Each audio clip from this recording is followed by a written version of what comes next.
Bom, estamos agora retomando a nossa quarta e última parte da última aula de criminologia do módulo de concurso para delegado da Polícia Civil, com a professora Pedrinha, e eu quero que você arrebente nessa disciplina, que pode ser o seu diferencial.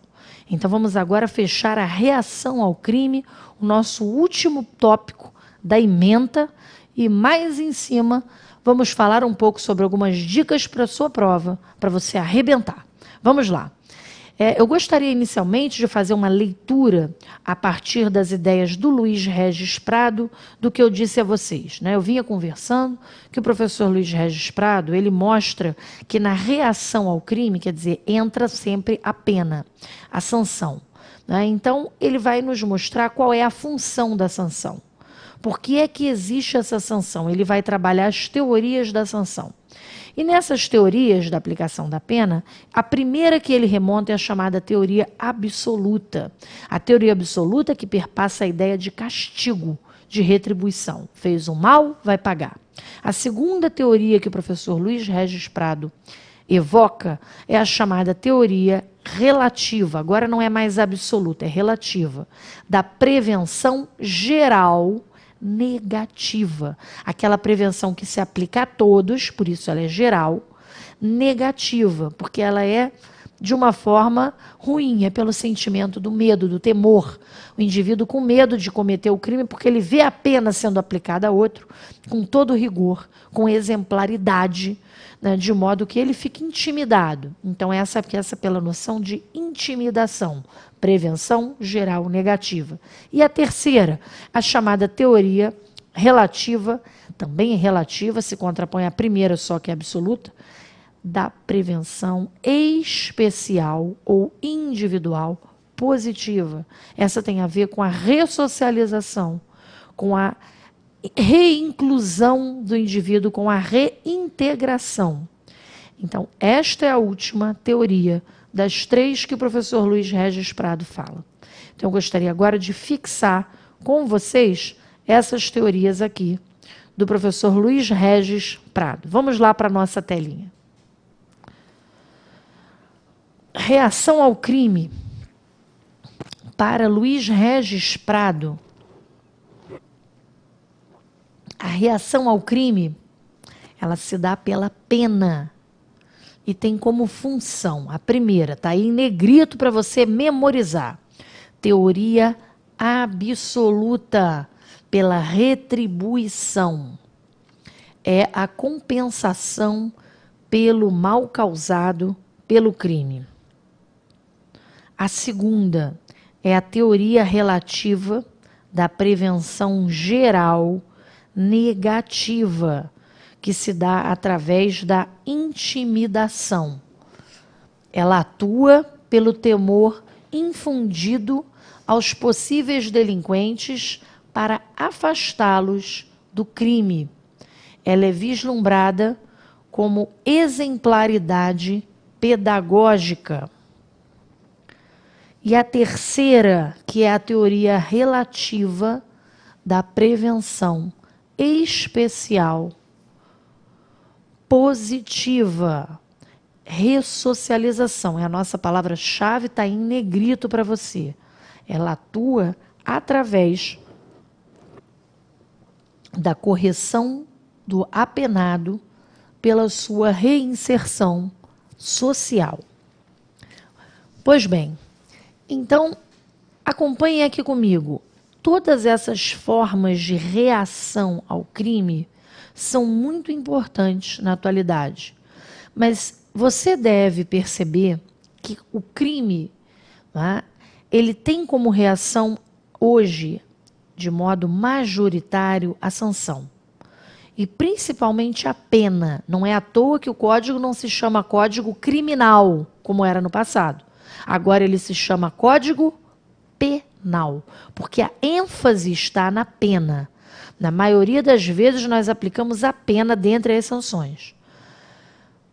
Quando nós estudamos na criminologia o que chamamos de penalogia, a penalogia é um ramo dentro da criminologia, assim como nós temos a vitimologia, que era um dos pontos do concurso. A penologia, ela se dedica a esse estudo das sanções. Pela penologia, a gente observa que a história das penas, ela é muito mais cruel do que a história dos crimes que já foram cometidos. A história das penas, ela se dá através de um modelo organizado, sistematizado, racionalizado, de todos contra um, o autor do crime. Enquanto a história dos crimes que são cometidos, muitas vezes se coloca, né, essa história no plano de um momento de desespero, do momento de irracionalidade, de um momento de drama humano, de um momento de impulso, de um momento de ciúme, de um momento de desespero, de um momento de fome, de um momento de raiva. Elas se colocam dentro da dimensão da humanidade de um indivíduo, que às vezes é capaz de atos desumanos. Diferente da perspectiva do modelo penal, né? Então, quando nós percebemos isso, é interessante, porque o professor Luigi Ferraioli, autor de uma obra clássica chamada Direito e Razão, e o pai do garantismo penal, ele mostra, né, e trabalha com a perspectiva da garantia, né, dos direitos no plano do direito penal, justamente porque ele observa esse modelo de aplicação da pena.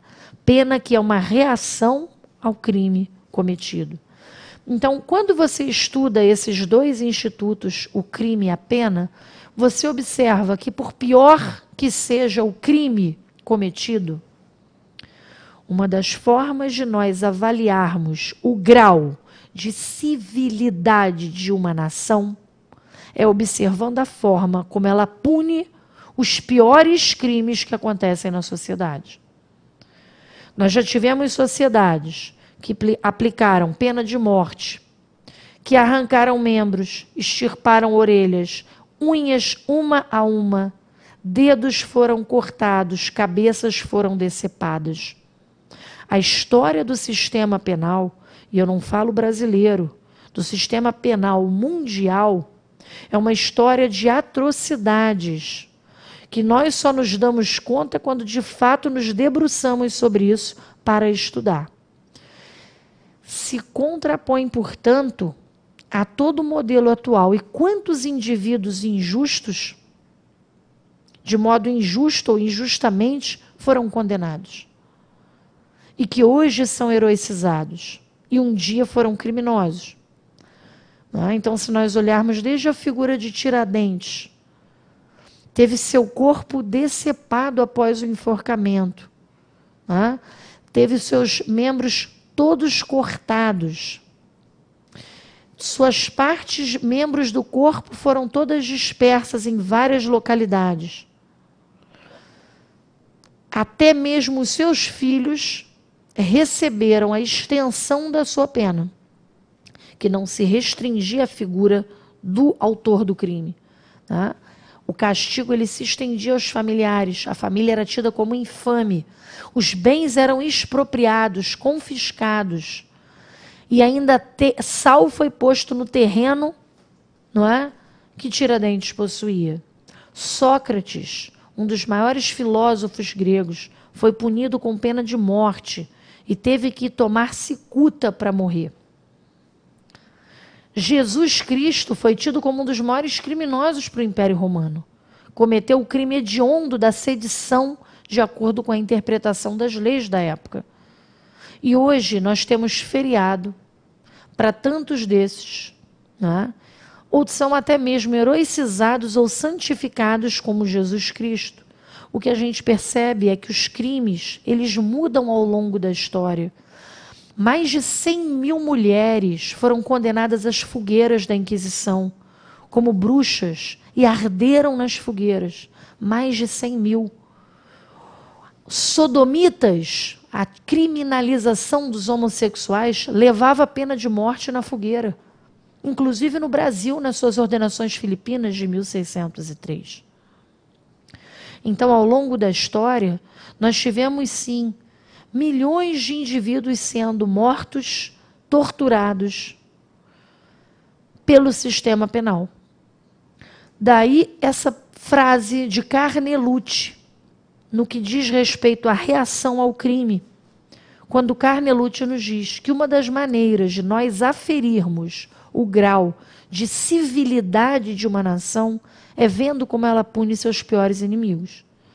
Então, precisamos sim pôr limite às pessoas que cometem crimes, mas também dentro dos próprios limites da lei.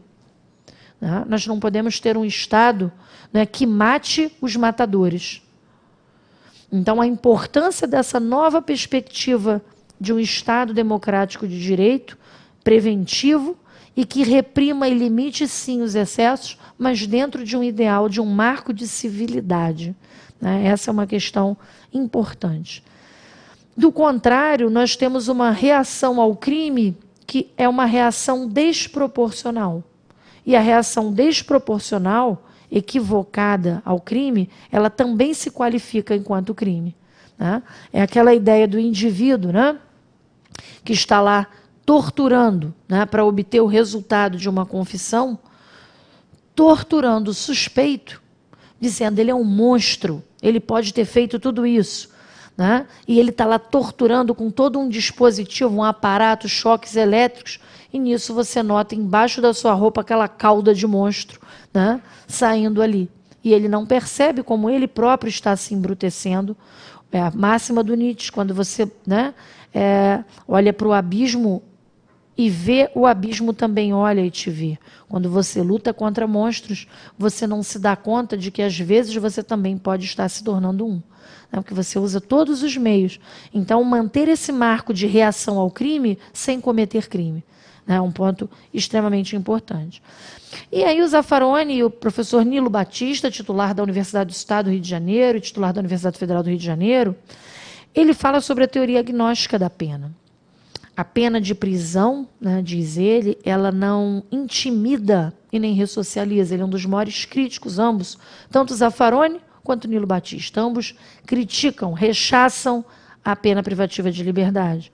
Eles dizem que ela não intimida. Se intimidasse, nós não estaríamos aí com mais de 500 mil de presos no Brasil. A população americana tem mais de 2 milhões de presos. Então, a pena não intimida. Além da prisão não intimidar, ela também não ressocializa. É muito mais fácil nós acompanharmos o número de indivíduos que retomam a vida criminosa. A reincidência no Brasil, ela extrapola os 70%. Repito, a reincidência ultrapassa 70%. Então, o número de indivíduos que vão presos e que voltam a cometer crime mostram como esse modelo ele é inócuo, ele não produz efeito, ele é ineficaz. E ainda assim, as pessoas reforçam a ideia de ampliação da prisão. O novo Código Penal que está em andamento no Congresso Nacional, projeto 236, o PL do Senado, do senador Pedro Táxi, por exemplo, ele traz uma elevação, uma exasperação penal, aumenta, quase dobra o número de crimes previstos no Código Penal e quase que dobra o número de tempos, de prazos dentro da prisão e diminui todos os institutos, que são institutos mais benéficos no sentido de estimular o trabalho, a educação, etc. Então, ele reduz todas essas prerrogativas. Então, isso nos faz denotar como, às vezes, as pessoas se equivocam, entendendo que a reação ao crime tem que ser um modelo penal brutal, e cada vez mais nós vamos investir num modelo de sistema penitenciário, ou numa prevenção terciária, que conduz ainda assim à reincidência, e, em contraponto, a prevenção primária fica abandonada. É por isso que o Nilo Batista e o Zaffaroni dizem que eles se pautam na chamada teoria agnóstica da pena. Eles não acreditam na função de prevenção especial ou individual positiva e nem mesmo na prevenção geral negativa pela intimidação.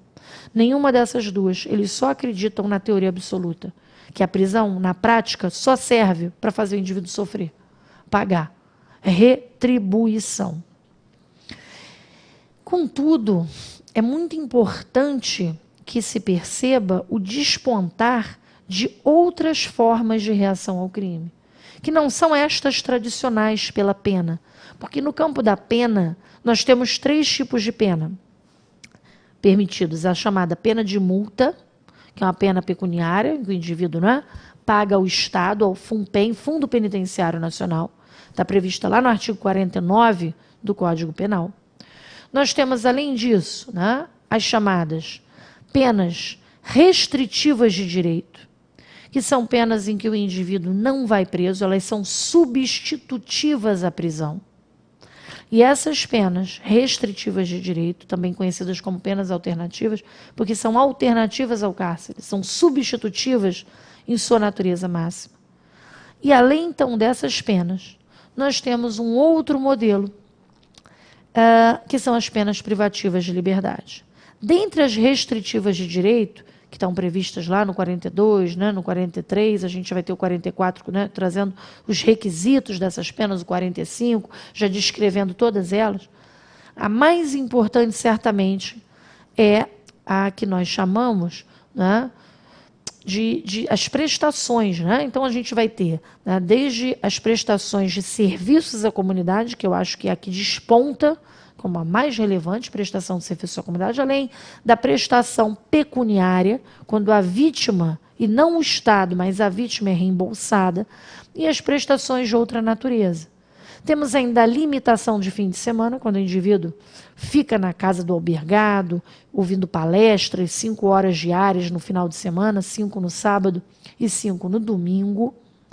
Temos ainda a interdição temporária de direitos, são outras penas, né, alternativas ou restritivas de direito, em que o indivíduo, né, tem a suspensão da sua habilitação para dirigir, ou a suspensão também, né, da sua habilitação para exercer alguma função, atividade, ou o seu cargo, né, e ele depois terá, então, né, que retomar a sua atividade. Mas, dentre todas essas penas de multa e restritivas de direito, em todas as suas modalidades, que são as penas alternativas, se contrapõe a elas a pena privativa de liberdade. Hoje, no Brasil, nós já temos mais penas alternativas sendo aplicadas do que penas privativas de liberdade. O número de penas restritivas de direito, ele extrapola os 700 mil casos. Mais de 700 mil casos de pessoas recebem penas alternativas. E mais de 500 mil recebem prisão. Mas ainda assim, nós punimos tanto e sentimos uma permanente sensação de criminalidade. Crimes graves, como é o caso do crime de homicídio, crimes contra a vida, em sua maior parte, os criminosos não são presos. Crimes de estupro, nem 10% deles, dos que ocorrem, chegam sequer aos boletins de ocorrência, nas delegacias. Então, a gente percebe, né, que nós vivenciamos, sim, uma prisão em excesso de certos tipos de crime, porque outros ficam descobertos. E botar um rigor absoluto em tudo não significa que todos serão descobertos, mas, ao contrário, às vezes nós descobrimos a proteção aos mais relevantes bens jurídicos, como a vida, como a integridade física e a liberdade sexual. E esses crimes, então, acontecem com grande incidência.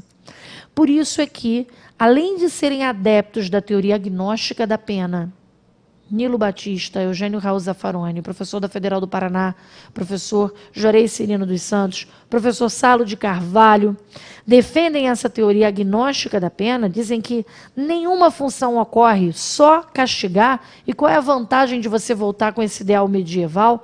Precisamos sim reformular outras maneiras, né, outras formas de aplicação de sanção. E entre essas outras formas, nós temos até aquelas que não se ajustam ao modelo de sanção. São novidades. Entre elas, nós temos a ideia da reparação.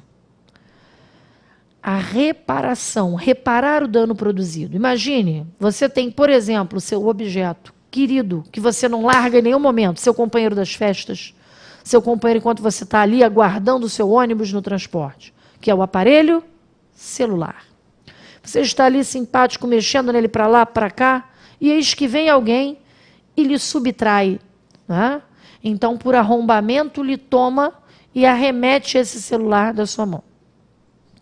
O que você prefere necessariamente? Que esse indivíduo fique 4 anos preso? É isso? Pena de furto? E você nem veja o celular? Ou será que, de repente, o que você preferiria, ao invés de ter que acompanhar esse processo criminal, 4 anos da liberdade do indivíduo que é retirado, você não preferiria uma reparação? Você não preferiria tentar recuperar o seu aparelho?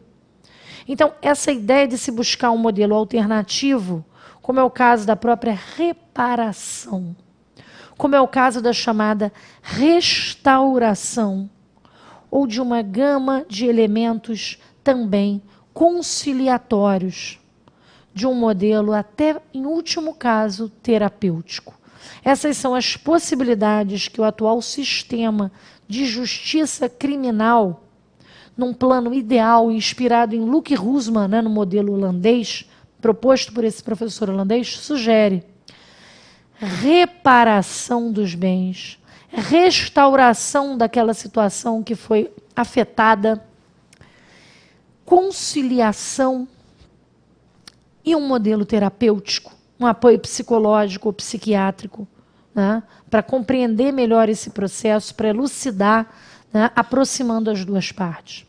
Quando nós falamos aqui em conciliação, é muito interessante nós destacarmos uma ideia, né, que se dá no plano da conciliação, que é você trazer o autor do crime, né, e a vítima do crime para um plano, principalmente em crimes que não sejam carregados de violência.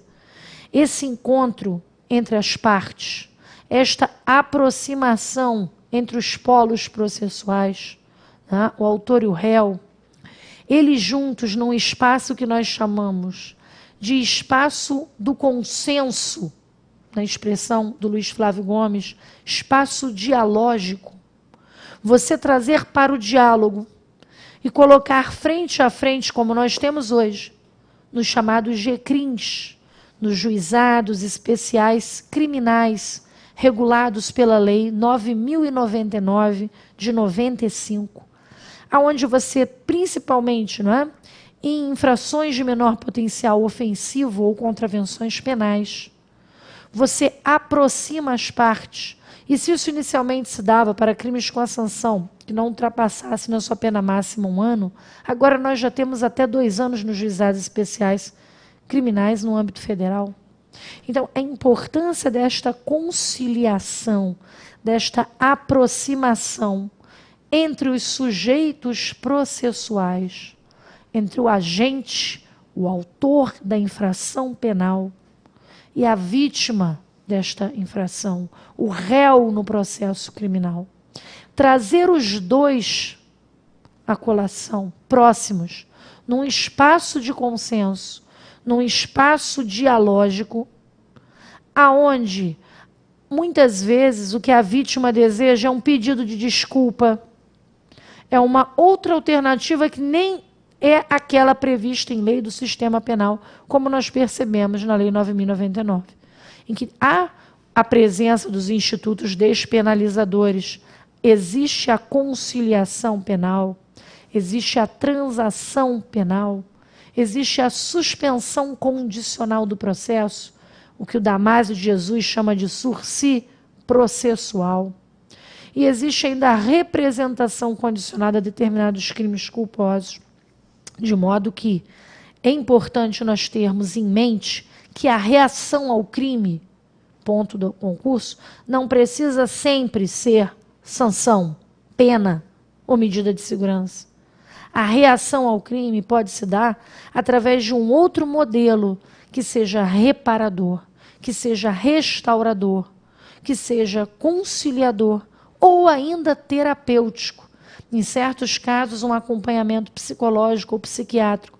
Crimes que se dão às vezes que o indivíduo está num momento de nervosismo, está em crise, está em desespero, está muito afetado. Então, um acompanhamento psicológico de alguém que o ouça, ou até mesmo psiquiátrico, quando prescindir, né, quando precisar de algum tipo de medicamento, né, mais forte.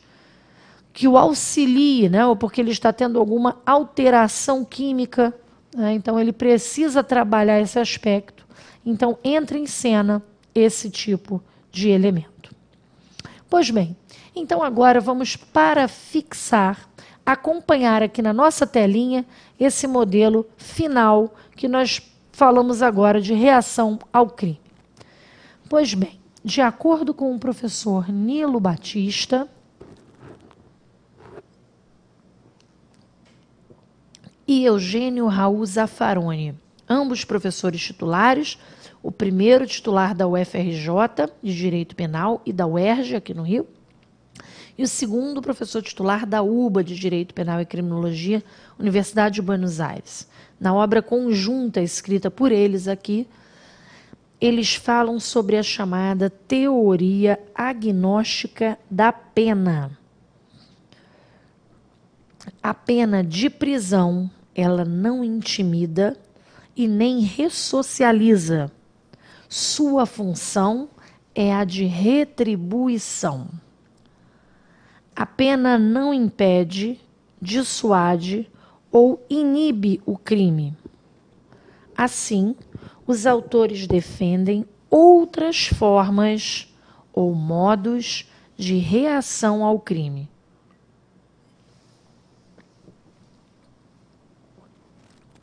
Entre essas outras reações ao crime, ou então para além, né, no sistema criminal, ou para além do sistema de justiça criminal, nós colocamos aqui essas 4 que eu falei a vocês: reparação, restauração, terapêutico e conciliação. Então, essas são as 4 formas que vocês assistem aí de modelos de reação ao crime, que foram também pontuados pelo professor Luke Hussmann, que é um abolicionista do sistema penal. Bem, retomem aqui comigo. Então, nós, dessa maneira, finalizamos o último item, que é o item da reação ao crime. Nós vimos, né, os tópicos principais aqui dos concursos para delegado da Polícia Civil. Falamos desde os objetos da criminologia, as definições da criminologia, as escolas criminológicas. Trabalhamos as 4 escolas: a clássica, a positivista, a crítica e a científica moderna ou moderno-científica. Falamos das teorias sociológicas, desde a escola de Chicago, com a teoria ecológica. Falamos também da escola funcionalista da anomia de Durkheim. Falamos da escola funcionalista da inovação de Robert Merton. Falamos ainda da teoria das subculturas criminais de Albert Cohen. Falamos também das teorias da associação diferencial de Edwin Sutherland. Falamos das teorias do etiquetamento, do labeling approach, ou teoria da rotulação.